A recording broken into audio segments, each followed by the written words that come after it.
All right, Alyssa Z. How you doing today? Okay. Good.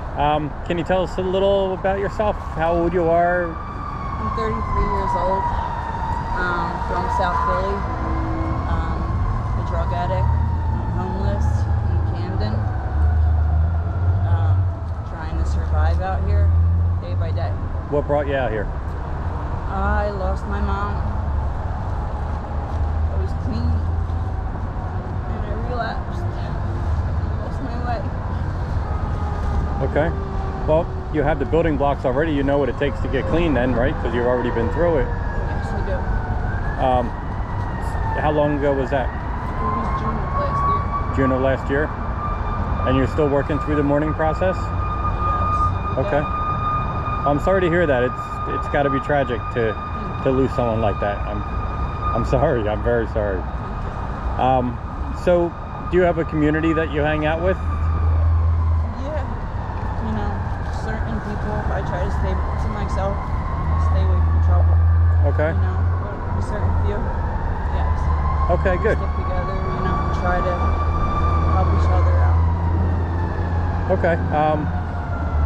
So what is your biggest struggle right now? Like, as far as I understand, you have an addiction and you're homeless.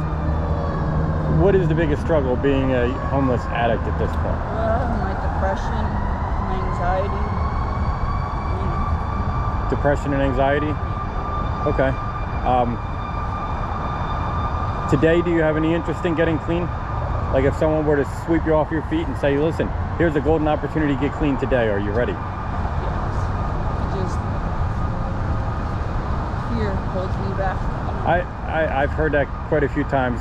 Every time we interview someone, we try to get a little bit deeper into, what keeps them here, what's going on in their mind and things of that nature. And fear seems to be a growing trend where I guess you really don't know or you don't remember what clean life is like, or you're anxious about what clean life is, what responsibilities are going to come about with being clean.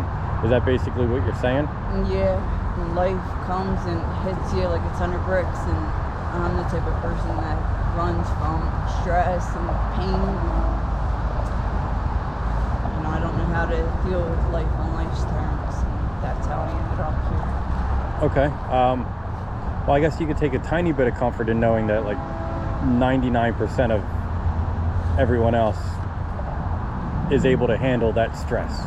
So it's not something, life isn't going to give you something that basically you can't handle, because odds of you getting into a situation that someone else hasn't been through and already come to terms with is pretty slim. So basically everything's survivable. It's just on how you process dealing with it, you know what I mean? Yes. So the association is probably your biggest problem right now, is if you get anxious and your association is dope, or you know what I mean?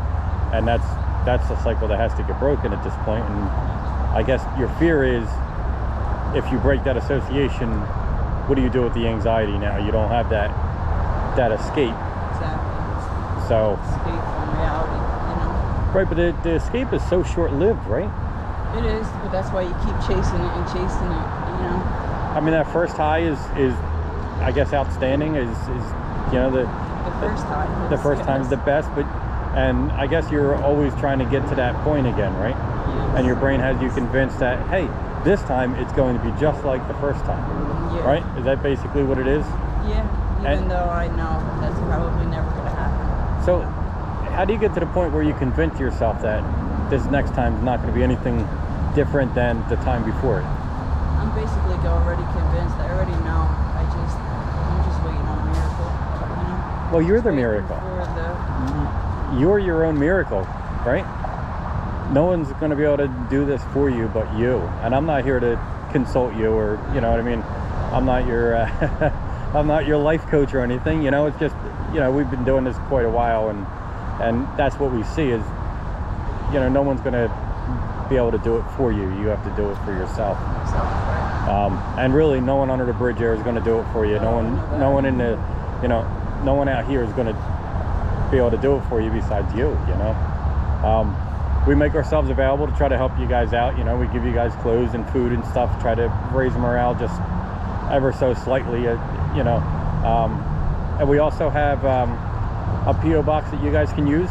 So if you want to get documents for getting IDs and start working your way through that, then we'll make that available to you, and we'll bring your mail up. You know what I mean? God bless you guys. And we're going to try to help you guys as much as possible. We understand we can't save everyone. And we're not here to doctor and you know, tell everyone what they're doing wrong. We're just trying to help them. They've been through something that put them down this path, and we're trying to help them fork off this path and get somewhere better, you know? So We appreciate you guys. Thank you. so we'll definitely make that available to you. We'll jot that down and get you on the, at least so you have a place to get mail. And if you need ID and forms like that, we can always print them off, bring them up for you to fill out, Okay. throw a stamp on it, and drop it in the mailbox, and have it sent back to our PO box, you know? Perfect. Right? Yep. Thank you Okay. for that. So if that's something you'll take advantage of, that'd be awesome. At least get you.